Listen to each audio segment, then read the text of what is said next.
Hi, it's me again with Corel Draw Tips and Tricks, and this is part 2. This is a pretty neat idea. Well, I had this idea, but they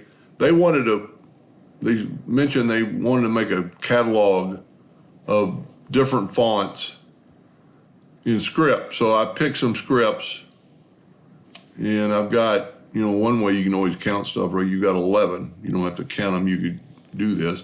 But I did find and replace, but I'd already kind of put that in what I was going to put. So I'm going to put find and replace.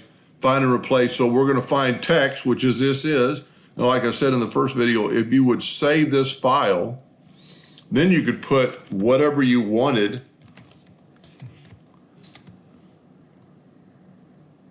I'm just trying to make up some names. I better not use my name.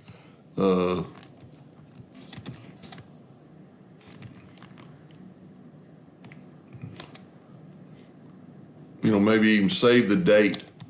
They just want to see what it looks like. You do that, and then the customer could see what it looked like and see how some of the fonts are kind of jammed up against the others. You could always do this, go up to Object, Align and Distribute, and pick one of these. So they'll be, they're still going to kind of look like they're squished.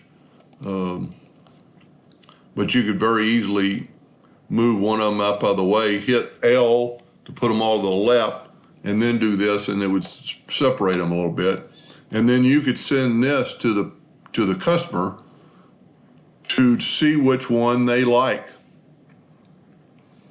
Anyway, hope that helped a little bit. Thank you for watching.